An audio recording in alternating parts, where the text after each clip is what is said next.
এবার আর আরেশা চোখ বন্ধ করে থাকতে পারে না, কারণ সে বেশ বুঝতে পারছে যে মেহরাব রেগে যাচ্ছে। আর মেহরাব বেশি রেগে গেলে তার সেই বিখ্যাত চাবুক দিয়ে হয়তো আবার তাকে মারবে। তার থেকে এখনই তাকানো ভালো, তাও তো কম মার পড়বে তার পিঠে। আরেশা ধীরে ধীরে তাকায়। আরেশার তাকাতেই দেখতে পায় মেহরাব তার দিকেই তাকিয়ে আছে। মেহরাব অনেকক্ষণ ধরেই তার দিকে তাকিয়ে আছে। আনিশা বেশিক্ষণ তাকিয়ে থাকতে পারল না মেহরাবের চোখের দিকে, কারণ মেহরাবের চোখ জোড়া বরাবরই আনিশার দুর্বলতা। তাই তো সে এই চোখ জোড়ার দিকে তাকাতে পারে না। আনিশাকে চোখ নামিয়ে নিতে দেখে মেহরাব বলে, তোকে কি চোখ নামাতে বলেছি? তাকা আমার দিকে। আনিশা তাকায় না। সে মেহরাবের হাত থেকে ছাড়া পাওয়ার জন্য ছটফট করছে, কিন্তু মেহরাব তো তার আনাকে ছাড়বে না। সে জোর করে আনিশার মুখটা আবারও তোলে আর আনিশাকে বলে তার দিকে তাকাতে, কিন্তু আনিশা তো কিছুতেই তার দিকে তাকিয়ে থাকতে পারছে না, বারবার মুখটা নামিয়ে নিচ্ছে। মেহরাব হঠাৎ করেই আনিশার কাছে এসে তার মুখের সামনে পড়ে থাকা বেবি হেয়ারগুলো নিয়ে কানের পেছনে গুছে দেয়, আর মুখটা কানের কাছে নিয়ে গিয়ে কানের লতিতে আলতো করে ঠোঁট ছোঁয়ায়। মেহরাবের এই আলতো স্পর্শে আনিশার পুরো শরীর কেঁপে ওঠে। হঠাৎ করেই তার চোখে জমা হয় জলরাশি। মেহরাব সোজা হয়ে আনিশার সামনে দাঁড়িয়ে তাকে বলে, এত জেদি মেয়ে কেন তুই, আনা? সবসময় কি তোর জেদ করা লাগবে? একটুও কি আমার কথা শোনা যায় না? চুপ করে দাঁড়াতে বলেছি না? না দাঁড়িয়ে ছটফট করছিস। আমার দিকে তাকাতে বলেছি, সেটাও করছিস না। মানে নিজে যা বুঝবি সবসময় সেটাই করবি, তাই না? আনিশা কিছুই বলে না, শুধু মাথা নিচু করে দাঁড়িয়ে থাকে। মেহরাব কিছুক্ষণ চুপ থেকে বলে ওঠে, দুপুরে খাসনি কেন? মেয়ের এসে অনেকবার ডেকে গিয়েছিল। কবে থেকে এত গভীর ঘুম হলো তোর? কানের কাছে যদি কেউ ঢোল তবলাও বাজায় তাও মনে হয় না তোর ঘুম ভাঙবে। আনিশা এবারও চুপ থাকে। মেহরাবও এবার চুপ হয়ে যায়। মেহরাবকে কোনো কথা বলতে না দেখে আনিশা আবারও চলে যেতে নেয়, কিন্তু এবার মেহরাব সোজা তাকে পাচা কোলে তুলে নিয়ে বেডের কাছে যায়। বেডের কাছে এসে আনিশাকে বসিয়ে দিয়ে সেন্টার টেবিলের ওপর থেকে খাবারের ট্রেটা এনে তার সামনে এসে বসে। প্লেট থেকে একটা সিদ্ধ ডিম তুলে আনিশার মুখের সামনে ধরে আর হা করতে বলে। আনিশা কিছু না বলে উঠতেই নেবে, এমন সময় মেহরাব আবারও তার হাত ধরে বসিয়ে দেয়। এরপর আবারও তার মুখের সামনে ডিমটা ধরে। আনিশা মুখ খোলে না, চুপ করে বসে থাকে। মেহরাব ডিমটা প্লেটে রেখে ঠান্ডা গলায় বলে, আনা, তোর কি আমার ভালো মেজাজটা নষ্ট করতে ইচ্ছে করছে? এখন আমি ভালো মুডে আছি, তাই একদমই সেটাকে স্পয়েল করবি না। চুপচাপ ভালো মেয়েদের মতো খেয়ে নে। এতক্ষণ পর আনিশা মুখ খোলে আর মেহরাবের দিকে ছলছল নয়নে তাকিয়ে বলে, আমি তো ভালো মেয়ে নই। আমি তো একটা নষ্টা মেয়ে, যার কিছু পারুক আর না পারুক দেহ দেখিয়ে ব্যবসাটা ভালোই করতে পারে, তাই না? মেহরাবের ফুরফুরে মেজাজটা আনিশার কথায় এক নিমিষেই বিগড়ে যায়। সে ভালো করেই বুঝতে পারছে যে ফাইজার বলা কথাগুলো আনিশার বুকে তীরের মতো বিঁধেছে। তাই তো মেয়েটা এমন করে বলছে। আর এই কথাটা তীরের মতো বিঁধবেই বা না কেন? যে কোনো মেয়ে এই কথাটা শুনে কষ্ট পাবে। আনিশার ক্ষেত্রেও তার ব্যতিক্রম হয়নি। আনিশা যে অভিমানের বশে মেহরাবকে কি বলে ফেলেছে সেটা সে এখন বুঝতে পারছে। আগের বারও সে এমন কথা বলেছিল যার জন্য মেহরাব তার গলা টিপে ধরেছিল। এবারও হয়তো সেই রকম কিছুই করবে মেহরাব। আনিশা মেহরাবের থেকে একটু দূরে সরে বসে। বলা তো যায় না কখন তার উপর আক্রমণ করে বসে। তবে আনিশাকে অবাক করে দিয়ে মেহরাব হিমশীতল কণ্ঠে বলে ওঠে, তোকে না বারণ করেছিলাম যে নিজেকে এইসব বাজে বাজে কথা বলবি না? আর খুব বড় বড় কথা শিখে গিয়েছিস না তুই? এই, বয়স কত তোর যে এইসব কথা বলছিস? মানে আমার হাতের মার না খেলে পেটের ভাত হজম হয় না, তাই না? মেহরাবকে কিছু করতে না দেখে আনিশা এবার মনে সাহস জুগিয়ে কাঁপা কাঁপা কণ্ঠে বলে, জানেন, যখন বয়স কম তখন আমার সাথে এমন কেন করেন? ছেড়ে কেন দিচ্ছেন না আমাকে? কেন আমাকে নিজের কাছে আটকে রেখে শারীরিক ভাবে আর মানসিক ভাবে টর্চার করছেন? মেহরাবকে কিছু করতে না দেখে আনিশা এবার মনে সাহস জুগিয়ে কাঁপা কাঁপা কণ্ঠে বলে। কথাগুলো বলতে বলতে আনেশার গাল বেয়ে টপ টপ করে পানি পড়ছে। আনেশা নিজেও বুঝতে পারছে না যে তার চোখ দিয়ে পানি পড়ছে। মেহরাব খাবারের ট্রেটা বেডের ওপর রেখে আনেশার কাছে গিয়ে তার চোখের পানি মুছিয়ে দিয়ে তাকে নিজের বুকের সাথে মিশিয়ে নিয়ে বলে, অসম্ভব। তোকে নিজের থেকে আলাদা করা আমার পক্ষে অসম্ভব। তোকে তো আগেও বলেছি, আমার থেকে যদি সত্যি মুক্তি পেতে চাস তাহলে আমাকে একেবারে শেষ করে দে। এরপর তোর মুক্তি মিলবে আমার থেকে। এর আগে তুই আমার থেকে মুক্তি পাবি না। আনেশা মেহরাবের বুকে মুখ গুছে জোরে জোরে কাঁদতে লাগে আর বলে, আমার মুক্তি চাই। আমি পাখির মতো ডানা মেলে মুক্ত আকাশে উড়তে চাই। আমি বৃষ্টিতে ভিজতে চাই, সাদা তুলোর মতো বরফ দেখতে চাই আমি। গোধূলি বেলায় নদীর পাড়ে বসে মিষ্টি হাওয়া অনুভব করতে চাই। পূর্ণিমার রাতে স্বচ্ছ আকাশে রূপার থালার মতো চাঁদ দেখতে চাই। আমি উঁচু পাহাড়ে উঠে মেঘের দেশে হারিয়ে যেতে চাই। আমি ভোরের মিষ্টি আলো আর বাতাস উপভোগ করতে চাই। আমি সাদা ফেনার মতো সমুদ্রের ঢেউ দেখতে চাই। আমি হরেক রকমের ফুলের ঘ্রাণ নিতে চাই, তাদেরকে স্পর্শ করতে চাই। আমি এই চার দেয়ালের মধ্যে বন্দি হয়ে থাকতে চাই না। এই চার দেয়ালের ভেতর বন্দি থাকতে আমার দম বন্ধ হয়ে আসে, খুব কষ্ট হয় আমার। কারণ মৃত্যুর আগে একবার হলেও স্বাধীনতার স্বাদ গ্রহণ করতে চাই। আমার মুক্তি চাই। এই সুন্দর পৃথিবীটাকে ঘুরে দেখতে চাই আমি। মেহরাব আনাইশার মাথায় হাত বোলাতে বোলাতে নরম স্বরে বলে, এই পৃথিবীটা শুধু সুন্দর না রে আনা, শুধু সুন্দর না, প্রত্যেকটা জিনিসেরই একটা ভালো খারাপ থাকে। এই পৃথিবী যতটা সুন্দর ঠিক ততটাই নিকৃষ্ট এই পৃথিবীর মানুষেরা। তুই এই চার দেয়ালের মাঝে বন্দি থেকে সুরক্ষিত আছিস। একবার এই চার দেয়ালের বাইরে বের হয়ে দেখ, তোর মতো ছোট্ট প্রাণটাকে সবাই ছিঁড়ে খাবে, আর আমি সেটা সহ্য করতে পারবো না। আনিশা মেহরাবের বুক থেকে মুখ তুলে তার চোখের দিকে তাকিয়ে বলে, আপনার থেকে পালিয়ে গিয়ে 6টা মাস আমি স্বাধীন ছিলাম, কই তখন তো কেউ আমাকে ছিঁড়ে খায়নি। মেহরাব একটা দীর্ঘশ্বাস ফেলে নিজের পকেট থেকে ফোনটা বের করে আনিশার সামনে ধরে আর একটা ভিডিও প্লে করে। আনিশা মেহরাবের থেকে পালিয়ে 6টা মাস যাদের কাছে ছিল তাদের বাড়ির সামনে একটা ছেলে থাকতো, যার ইন্টেনশন একদমই ভালো ছিল না। আনিশা খুব একটা বাড়ি থেকে বের হতো না, তবে যখনই বের হতো নিজেকে একদম কালো কাপড়ে আবৃত করে বের হতো, যেন কেউই তার মুখ বা শরীর দেখতে না পারে। আনিশা যেই দিন তরমুজ কিনতে গিয়েছিল, সেই ছেলে তার আর তার বন্ধুরাও আনিশার পিছু পিছু গিয়েছিল। আনিশাকে একা পেলে নিজের সাঙ্গপাঙ্গ নিয়ে আনিশার উপর ঝাঁপিয়ে পড়তো ছেলেটা, তবে সেদিকে আনিশার কোনো খেয়ালই ছিল না। কিন্তু মেহরাব তো ছেড়ে দেওয়ার পাত্র নয়, সেও আনিশার পিছু করেছে তার খোঁজ পাওয়া মাত্রই। নিজের গার্ড দিয়ে সেই ছেলে আর তার সাঙ্গপাঙ্গকে ধরে ফেলেছিল, আর আনিশার দিকে খারাপ নজরে তাকানোর অপরাধে দুনিয়া ও ছাড়তে হয়েছে তাদেরকে। এরপর আবারও আনিশার পিছু করেছে। তার পরের ঘটনা তো আনিশার জানা। ভিডিওটা দেখা মাত্রই আনিশা আবারও কাঁদতে শুরু করে। মেহরাব আবারও তার আনাকে বুকে টেনে নেয়। মেহরাব তার পিঠে হাত বোলাতে বোলাতে বলে, বল, এরপরও কি আমার থেকে মুক্তি পেতে চাস? আনিশা কিছুক্ষণ চুপ থেকে বলে, আপনিও তো তাদের মতোই। আপনিও তো আমাকে ভোগ করেছেন, আমার অনুমতির বিরুদ্ধে গিয়ে আমাকে স্পর্শ করেছেন। ওদের আর আপনার মাঝে তো কোনো পার্থক্যই দেখতে পাচ্ছি না আমি। এতগুলো দিনের জমিয়ে রাখা সকল কষ্ট আনিশার কথার মাধ্যমে বের হচ্ছে। মেহরাব জানে তার আনা অভিমান করেছে, আজকে সে আর আনাইশাকে বাধা দেবে না। তার আনার মনের ভেতর যা যা আছে সব শুনবে সে। মেহরাব আনাইশাকে ছেড়ে দিয়ে তার মুখখানা আগলে বৃদ্ধ আঙুল দিয়ে চোখের পানি মুছিয়ে তার কপালে ঠোঁট ছুঁয়ে বলে, সত্যি কি ওদের আর আমার মাঝে কোনো পার্থক্য নেই? ছোট থেকে সব সময় তোকে আমি প্রোটেক্ট করে এসেছি। তুই যেই জায়গায় থাকতিস সেই জায়গাটা একটা মেয়ের জন্য মোটেও সেফ না, কিন্তু আমি তোর জন্য সেই জায়গাটাকে সেফ করে দিয়েছি।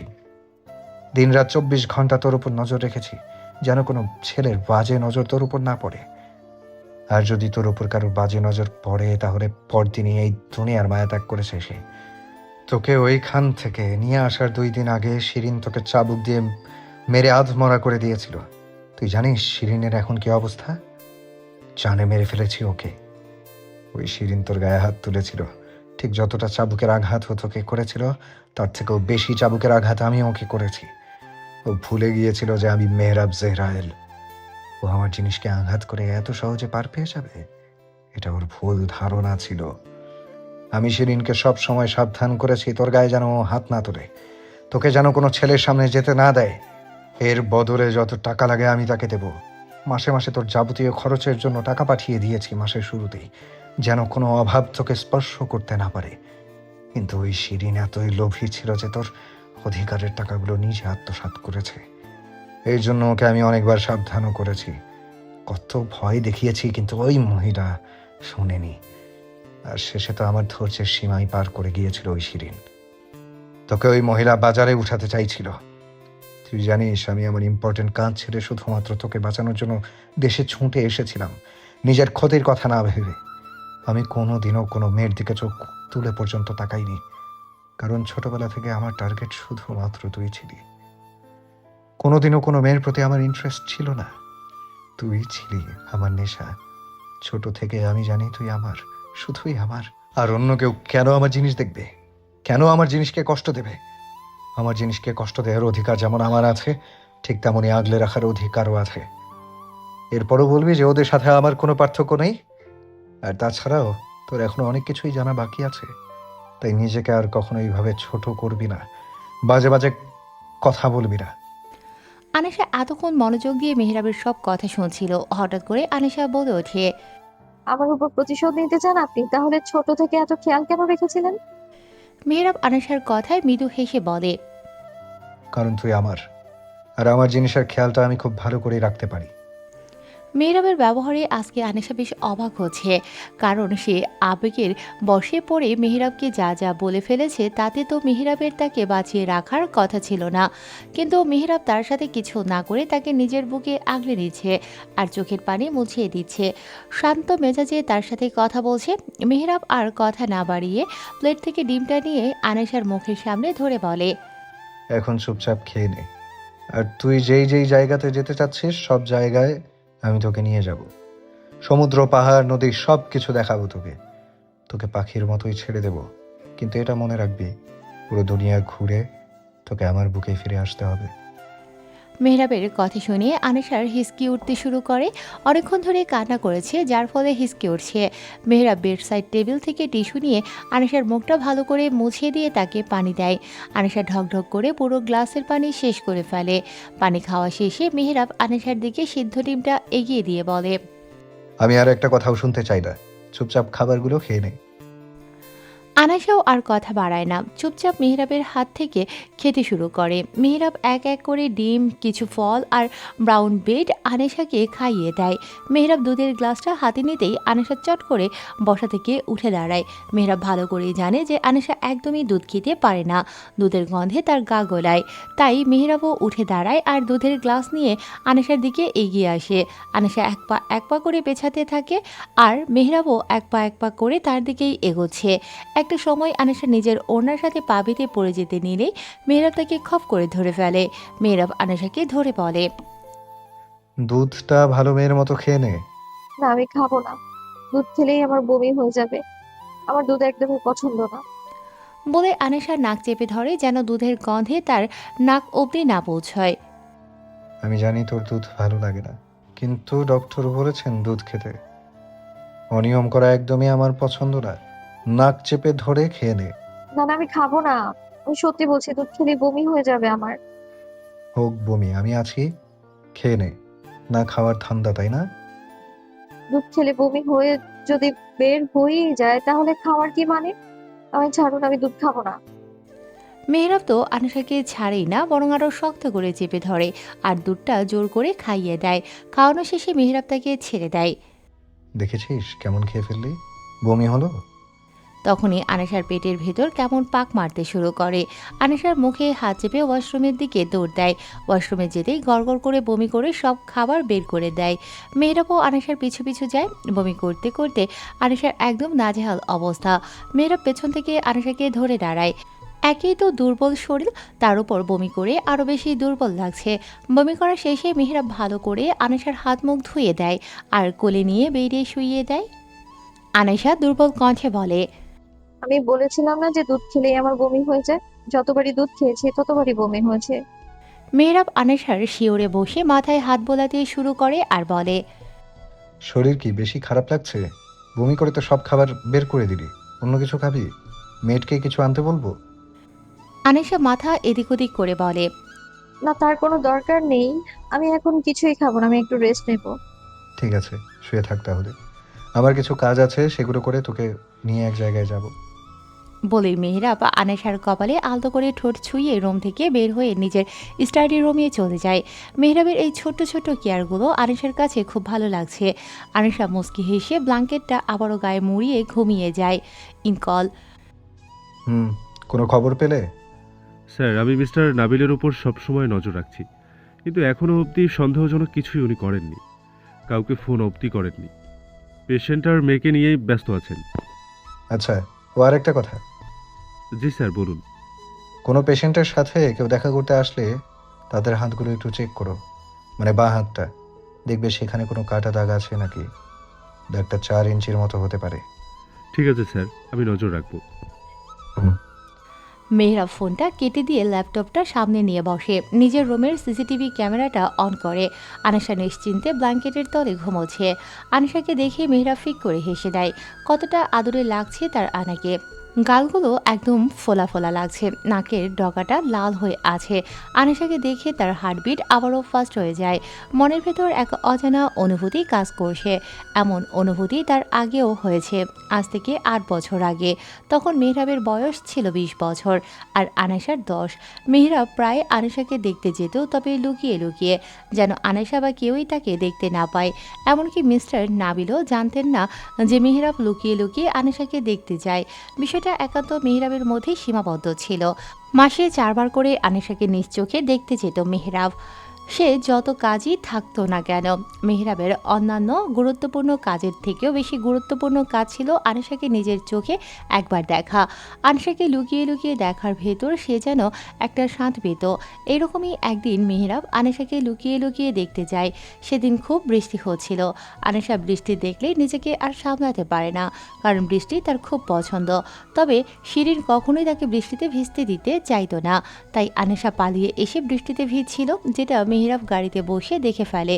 বৃষ্টিতে ভেজার ফলে এক পর্যায়ে গিয়ে আনিশা হাঁচি দিতে শুরু করে।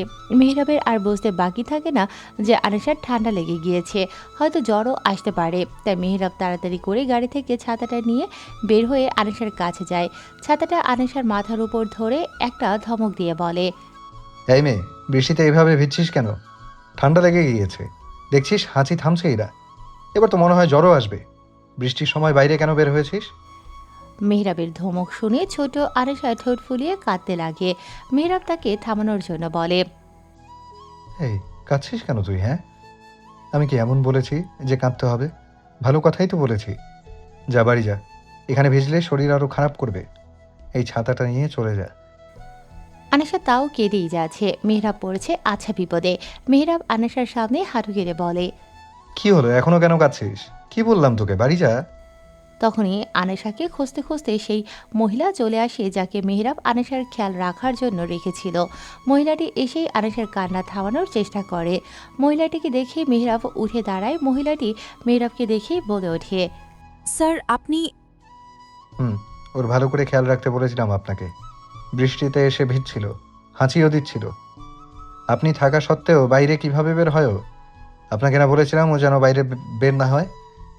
আজকে আমার জায়গায় যদি অন্য কেউ থাকতো আর ওকে তুলে নিয়ে যেত, তখন কি হতো? সরি স্যার, আসলে শিরিন আমাকে একটা কাজে আটকে ফেলেছিল, তাও আমি আনায়েশার উপর নজর রেখেছিলাম, কিন্তু কখন যে আমার চোখ ফাঁকি দিয়ে বের হয়ে এসেছে আমি বুঝতে পারিনি। টাকা আমি দেই নাকি শিরিন দেয় আপনাকে? সরি স্যার, আমার ভুল হয়ে গিয়েছে, আর কখনো এমন ভুল হবে না। এবার থেকে আরও বেশি নজরে নজরে রাখবো আমি। ঠিক আছে, এটাই লাস্ট। এরপর যদি ওর কিছু হয় তো আপনার কাজও শেষ।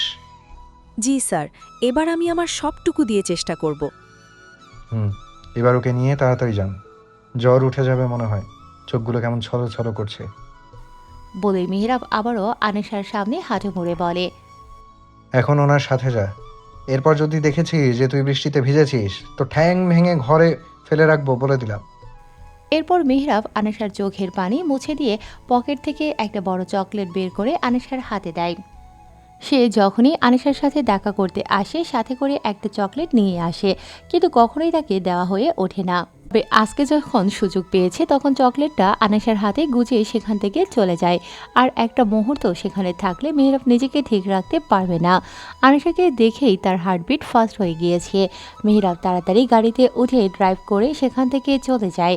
তখনকার কথা ভেবেই মেহরাব মুস্কি মুস্কি হাসে। তার আনা ছোট থেকেই স্বাধীন হতে চাইতো। যখনই সুযোগ পেত ওখান থেকে পালিয়ে আসতো। ছোটবেলায় তার আনা যতই দুরন্ত থাকুক না কেন, বড় হয়ে তার থেকেও বেশি শান্ত হয়ে গিয়েছে।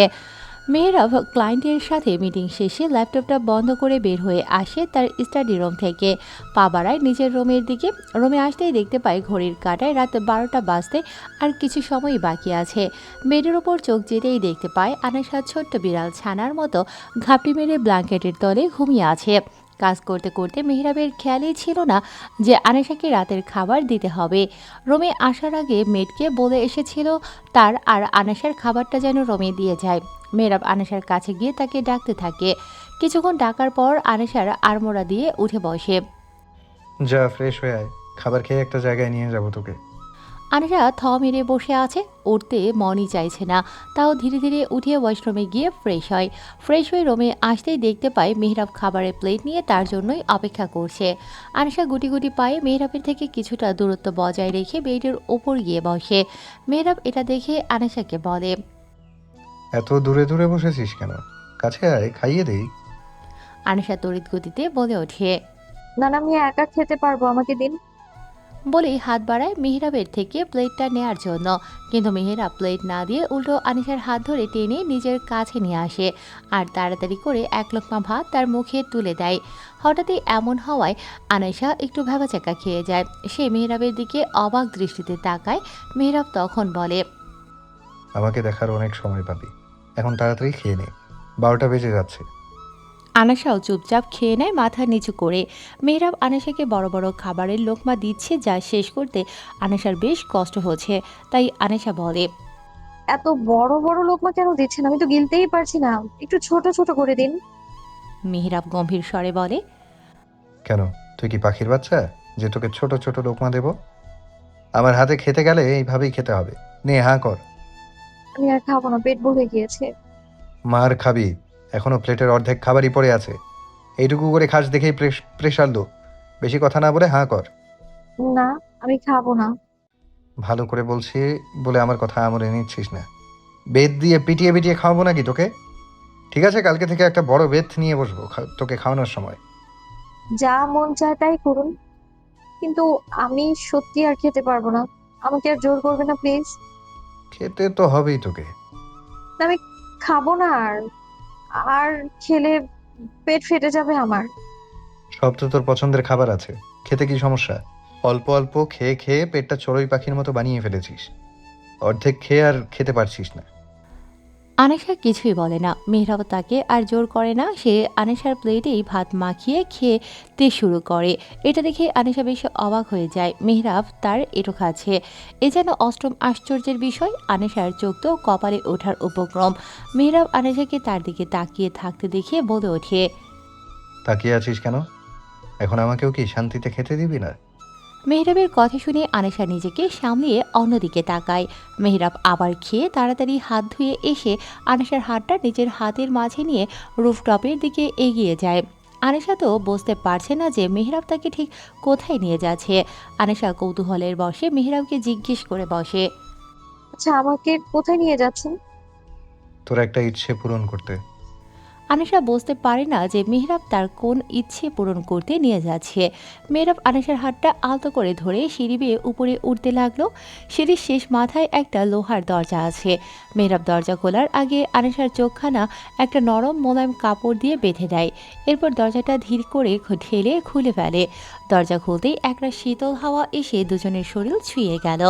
আনেশার নাকে ভেসে আসছে মিষ্টি কিছু ঘ্রাণ। সেই শীতল বাতাস আর মন মাতানো মিষ্টি ঘ্রাণে যেন আনেশা হারিয়ে যাচ্ছে। মেহরাব তার হাত ধরে নিয়ে যেতে লাগে। রুফটপের একদম মাঝখানে এসে মেহরাব আনেশার চোখের ওপর থেকে কাপড়টা খুলে দেয়। আনেশা ধীরে ধীরে চোখ ঘুরে। পুরো রুফটপ পূর্ণিমার চাঁদের আলোয় ছেয়ে আছে। মেহরাবের ম্যানশনটা একদম জঙ্গলের মাঝখানে, তাই আশেপাশে কোনো লোকালয়ও নেই যে সেখানকার কোনো কৃত্রিম আলো আসবে। রুফটপের জায়গায় জায়গায় নানান রকমের ফুলের টব রাখা আছে, যেগুলো থেকে মিষ্টি ঘ্রাণ ভেসে আসে।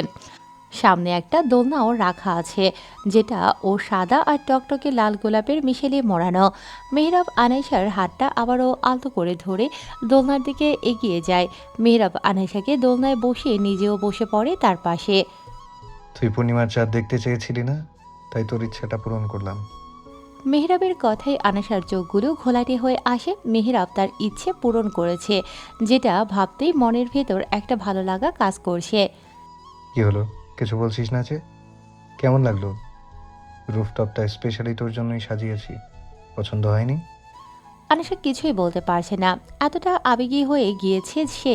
মেহরাব ব্যাপারটা বুঝতে পেরে নিজেই আনিশাকে জড়িয়ে ধরে, আনিশার মাথায় হাত বোলাতে বোলাতে বলে, অবাক হচ্ছিস না যে কেন আমি এমন করেছি? আসলে অনেক ভেবে দেখলাম অপরাধ তো তোর বাবা করেছে, তাহলে শাস্তি শুধু তুই একা কেন পাবি? তাছাড়াও তো তুই নির্দোষ। শুধু শুধু একটা নির্দোষ প্রাণকে শাস্তি দেওয়াটা ঠিক হবে না। তাই আজকে থেকে আর তোকে কষ্ট দেব না। মেহরাবের এই আলতো আলিঙ্গনে আনিশার হৃৎপিণ্ডটা যেন শীতল হয়ে গিয়েছে। আবেশে আনিশার চোখ দিয়ে গড়িয়ে পড়ছে অশ্রু। মেহরাবের কাঁধ ভিজে যাচ্ছে আনিশার চোখের জলে। মেহরাব আনিশাকে ছেড়ে দিয়ে তার ছোট্ট মুখখানা নিজের হাতে আগলে নিয়ে চোখের পানি মুছিয়ে দিয়ে বলে, কাঁদছিস কেন পাগলি? আর কাঁদবি না। দুনিয়ার সব সুখ তোর পায়ে এনে ফেলবো, খালি তুই কখনো আমাকে ছেড়ে যাবি না, কখনো আমাকে ঠকাবি না। তোর বাবা অপরাধী, তাকে আমি ঠিকই শাস্তি দেব, কিন্তু তুই কথা দে, যত যাই যাই হোক সব সময় আমার পাশেই থাকবি। যদি কখনো এমন হয় যে তোর বাবা আর আমাকে বেছে নিতে হয়, তাহলে তুই আমাকেই বেছে নিবি। কারণ তোর বাবা কোনোদিনও তোর খোঁজে রাখিনি। তুই বেঁচে আছিস নাকি মরে গিয়েছিস সেটাও দেখতে আসিনি।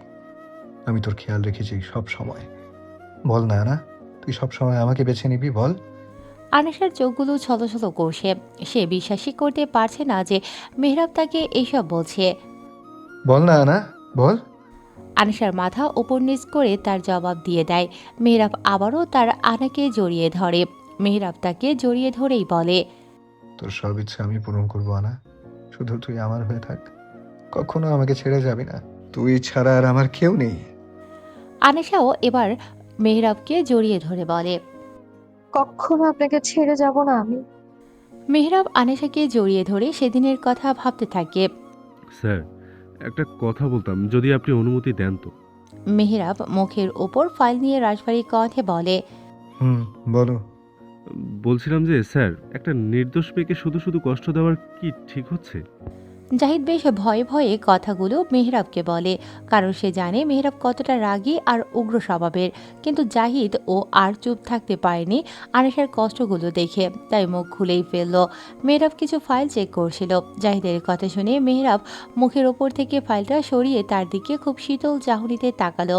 মেহরাবের চাহনি দেখে জাহিদের রীতিমতো কাঁপাকাঁপি শুরু হয়ে গিয়েছে।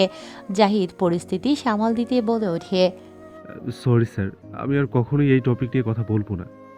মেহরাব ফাইলটা বন্ধ করে চেয়ার থেকে উঠে দাঁড়ায় আর জাহিদের সামনে এসে বলে, এই কথাটা কিসের ভিত্তিতে বললে সেটা আমাকে একটু এক্সপ্লেইন করবে? না মানে, বুঝলাম না স্যার, আপনি ঠিক কি বলতে চাইছেন? মানে এই যে আমি আনার উপর টর্চার করি, সেটা যে থামাতে বললে, কিন্তু কেন বললে? মেহরাবের কথা শুনে জাহিদ নিজের ভেতর একটু সাহস জুগিয়ে বলে, স্যার, আপনি কি একটা জিনিস খেয়াল করেছেন? আপনি যে ম্যামের উপর এত টর্চার করেন, তাও নাভিদ নিজের মেয়েকে আপনার থেকে বাঁচানোর জন্য কিছুই করছে না। মানে সে কোনো চেষ্টাই করছে না ম্যামকে আপনার থেকে মুক্ত করার। কারণ আনা ওই জানোয়ারটার অবৈধ সন্তান। অবৈধ হোক আর বৈধ, সন্তান তো হয়।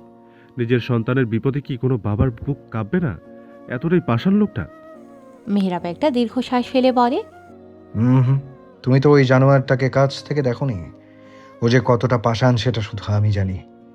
কি নির্মম ভাবেই না ও আমার পরিবারকে শেষ করেছে, তাও আমার চোখের সামনেই।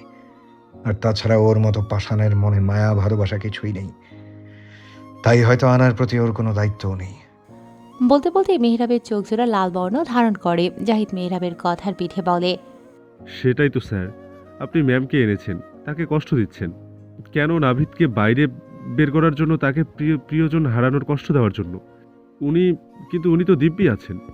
ওনার ভেতরে যদি কোনো কোনো রকমের কষ্ট থাকতোই, তাহলে নিশ্চয়ই ম্যামকে নিয়ে যাওয়ার কোনো না কোনো ব্যবস্থা করতো, তাই না? আমার মনে হচ্ছে ওনারা আরও বড় কোনো চাল চালছে। ম্যামের এত খারাপ অবস্থা দেখে ওনার কিছুই যায় আসে না। উনি ম্যামকে জাস্ট একটা টোপ হিসেবে ব্যবহার করছেন। ম্যামকে নিয়ে আপনি ব্যস্ত থাকবেন, আর এই সুযোগে হয়তো নাভিদ আরও বড় কিছু করবে। তাই আমার মনে হয় অহেতুক ম্যামকে কষ্ট দেওয়াটা একদমই ঠিক হচ্ছে না। কারণ এইসবের ভেতর ওনার তো কোনো দোষ নেই। উনি তো জানেনও না আসলে হচ্ছেটা কি। একটা নির্দোষ মেয়ে কেন শুধু শুধু কষ্ট পাবে, যেখানে তাকেই একটা গুড়ি হিসেবে চালা হচ্ছে। মেহরাব জাহিদের কথাগুলো এতক্ষণ খুব মনোযোগ দিয়ে শুনেছে। এই কথাগুলো যে সে একবারও ভাবেনি এমনটা নয়, বহুবার ভেবেছে। কিন্তু কেন জানি আনিশাকে দেখলেই তার মাথা ঠিক থাকতো না। কিন্তু কেন এমন হতো সেটা তো সে এখন জানতে পেরেছে। এই ড্রাগ যে তাকে অনেক আগে থেকেই দেয়া হচ্ছে সেটাও সেই রিপোর্টে দেখেছে।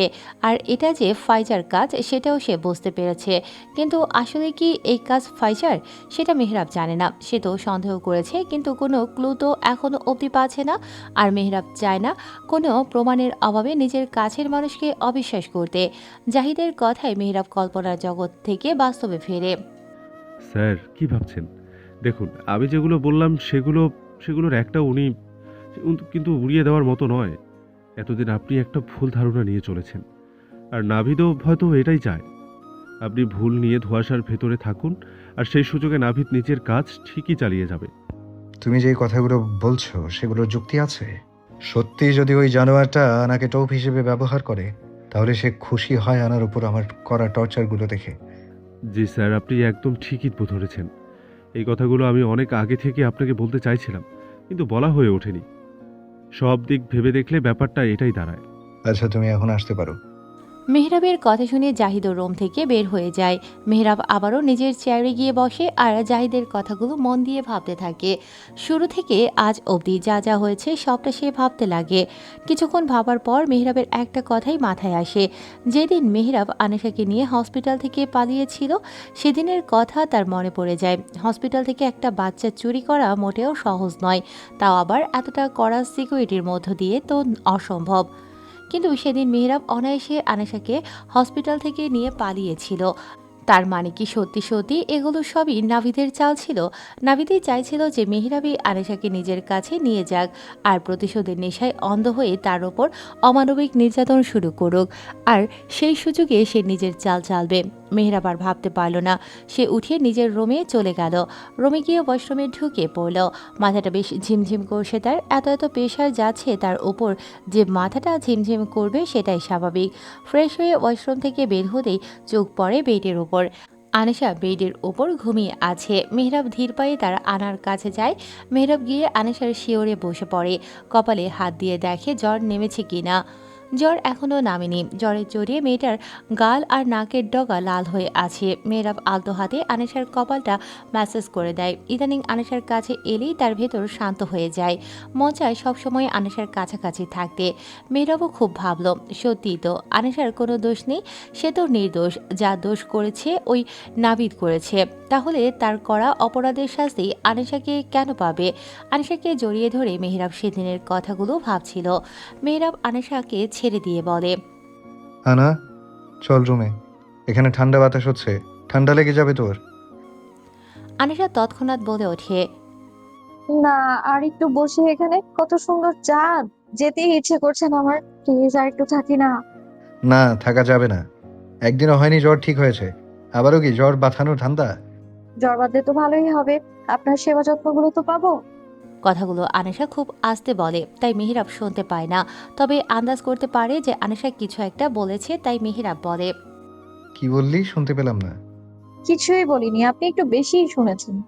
আচ্ছা, অনেক হয়েছে চন্দ্রবিলাস করা, এবার রুমে চল। বলেই মেহরাব আনিশার হাত ধরে টেনে দাঁড় করায়।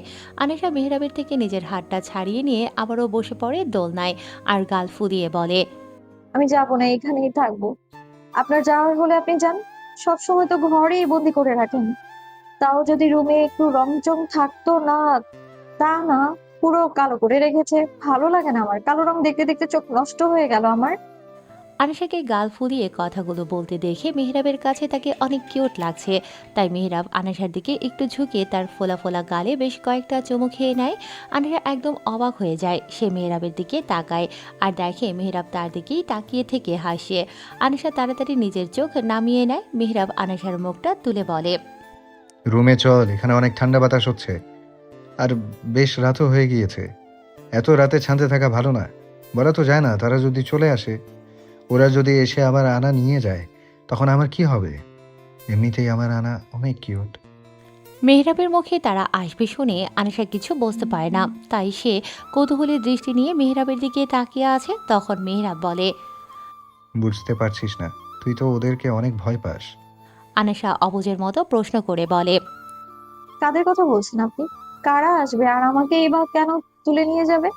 যারা মাঝরাতে খোলা আকাশের নিচে উড়ে বেড়ায়, নির্জন জায়গায় মানুষ দেখলে ঘাড় মটকে দেয় তারা। আনেশা এবার মেহরাবের কথার মানে বুঝতে পারে। তৎক্ষণাৎই তার ভয় হতে শুরু করে।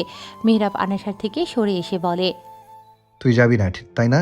ঠিক আছে, থাক কাকা, আমি যাই। অন্য কেউ তোকে নিয়ে গেলে আমি তাদের থেকে তোকে উদ্ধার করতে পারবো, কিন্তু তারা যদি তোকে নিয়ে যায়, কিন্তু তখন আমার কিছুই করার থাকবে না। গেলাম আমি। বলেই মেহরাব পা বাড়ায় সিঁড়ির দিকে। অমনি আনেশা পেছন থেকে দৌড়ে এসে মেহরাবের ডান হাতখানা খামছে ধরে আর কম্পিত স্বরে বলে, আমাকে একা রেখে যাচ্ছেন কেন? ওরা যদি সত্যি সত্যি আমাকে নিয়ে যায়? নিয়ে গেলে যাবে, আমি কি করব? তোর তো এখানে থাকতেই ভালো লাগছে, তাহলে তুই থাক ওদের সাথে। না না, আমি থাকবো না। বলে আনেশা মেহরাবের আগেই সিঁড়ির দিকে পা বাড়ায়। সিঁড়ি দিয়ে নামার আগেই মেহরাব তাকে কোলে তুলে নেয়। আচমকা এমন হওয়ায় আনেশা বেশ ভয় পেয়ে যায়, তাই সে চিৎকার দিয়ে ওঠে। তখনই মেহরাব আনেশার মুখটা এক হাত দিয়ে চেপে ধরে আর বলে, চিল্লাচ্ছিস কেন? আমি দেখ, আমি। বলে মেহরাব আনেশার মুখ থেকে হাত সরিয়ে দেয়। এভাবে কেন কোলে নিলেন? এক্ষুনি আমার হার্ট বের হয়ে যেত। মেহরাব গা ছাড়া ভাব নিয়ে বলে, বের হলে হতো, আমি আবারও তোর হার্টকে ধরে এনে তোর ভেতর দিয়ে দিতাম। হার্ট বের হয়ে গেলে তো মরেই যেতাম, তবে হার্ট ধরে এনে কিভাবে আবারও আমার ভেতর দিতেন? আনেশার মুখে মরার কথা শুনেই মেহরাবের মাথা গরম হয়ে যায়। মেহরাব আর একটাও কথা না বলে আনেশাকে নিয়ে সিঁড়ি দিয়ে নেমে নিজের রুমে চলে যায়।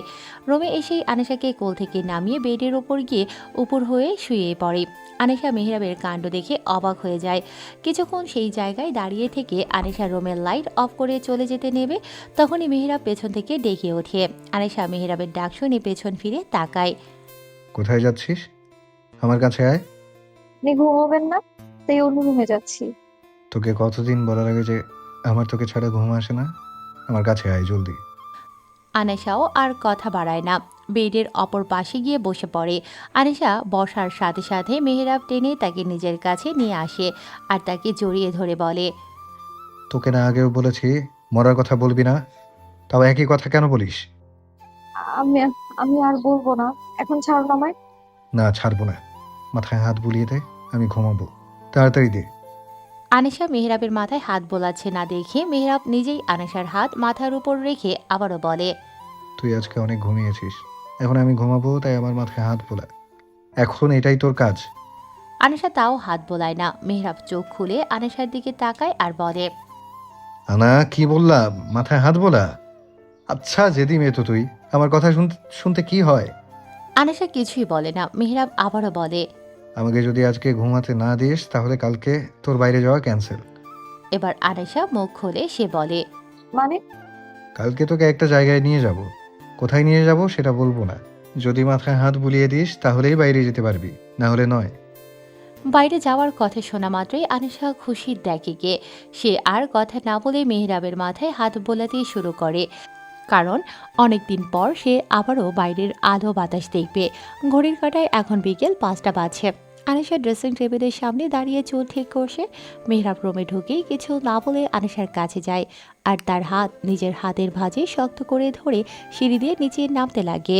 পার্কিং লটে গিয়ে নিজের গাড়ি বের করে আনিশাকে বসিয়ে নিজেও বসে পড়ে আর ড্রাইভ করতে শুরু করে। এর মধ্যে মেহরাব একবারও তার দিকে ফিরে তাকায় উনি, যার জন্য আনিশার মনটা একটু খারাপ। একটু আগের ঘটনা, মেহরাব নিজের ক্লোজেট থেকে বের করে একটা ডার্ক টিল রঙের লম্বা কামিজ, সামনে সূক্ষ্ম এমব্রয়ডারি করা, হাতা 3/4, গলার কাছে ছোট্ট মুক্তার কাজ করা আছে, সাথে একই রঙের সালোয়ার আর হালকা নেটের দোপাট্টা, যার কিনায় রায় ছোট ছোট সোনালি কাজ করা। ডার্ক টিল রঙের লম্বা কামিজটা তার গায়ে জড়িয়ে যেন এক কোমল আভা ছড়াচ্ছে। গলার কাছে ছোট ছোট মুক্তোর কাজগুলো আলো পড়তেই ঝিলমিল করছিল। নরম নেটের দোপাট্টাটা কাঁধ থেকে হালকা করে নেমে এসে আনেশাকে আরও কোমল আর মায়াবী করে তুলেছে। প্রায় 45 মিনিট পর মেহরাব গাড়ি থামায়। আনেশা অন্যমনস্ক হয়ে নিজের হাতের দিকেই তাকিয়েছিল। মেহরাব একবার আনেশার দিকে তাকায়, এরপর গাড়ি থেকে বের হয়ে আনেশার হাত ধরে তাকে বের করে। আনিশা এখনও খেয়াল করেনি যে মেহরাব তাকে কোথায় নিয়ে এসেছে। মেহরাব তার হাত ধরে হাঁটতে হাঁটতে এক জায়গায় এসে দাঁড়ায়। এরপর মেহরাব বলে, আনা, সামনে তাকা। মেহরাবের কথা যেন আনিশার কানেই যায়নি। মেহরাব বুঝতে পেরেছে যে তার আনা তার উপর রাগ করেছে, তাই মেহরাব আনিশার মুখটা আলতো করে ধরে উপরে তুলে আর বলে, তাকাতে বলছি না, তাকাচ্ছিস না কেন? ও বুঝেছি, রাগ করেছিস আমার উপর, তাই না? আনিশা মেহরাবের দিকে তাকিয়ে আছে। তখনই আনিশা খেয়াল করে মেহরাব তার বাঁ হাতের অনামিকা আঙুলে কিছু একটা পরাচ্ছে। আনিশা আঙুলের দিকে তাকাতেই খেয়াল করে একটা হালকা গোলাপি রঙের সুন্দর রিং মেহরাব তার আঙুলে পরিয়ে দিয়েছে। এটা পছন্দ হয়েছে? তোর জন্য নিয়েছি, মর্গানাইট রিং, স্পেশালি তোর জন্য বানিয়ে এনেছি। আনিশা তাও কিছু বলে না। অভিমানে আনিশা মুখ ঘুরিয়ে ফেলে। মেহরাব হালকা হেসে বলে, এত অভিমান হয়েছে তোর আমার উপর যে আমার দিকে ঘুরেও তাকাচ্ছিস না? আমি তোকে এইভাবে দেখে কোনো কমপ্লিমেন্ট দেইনি দেখেই অভিমান হয়েছে তোর, না? আনিশা কিছুই বলে না, এবারও চুপ করে থাকে। মেহরাব আবারও বলে, তোকে আলাদা করে কি বলবো, তুই তো এমনিতেই সুন্দর। একদিন মুখে বলিনি তাই এমন করছিস আমার সাথে। আনিশা মুখটা আবারও নামিয়ে নেয়। সে এখনো চুপ করে আছে, কিছুই বলছে না। তাই মেহরাব আনিশার মুখটা তুলে তার কোমল ঠোঁটে নিজের ঠোঁট ছোঁয়ায়। আনিশার চোখগুলো বড় বড় হয়ে যায়। 5 মিনিট পর মেহরাব তাকে ছেড়ে দেয়। মেহরাব আনিশার ডান হাত দিয়ে নিজের বুকের বাঁ দিকে রাখে আর বলে,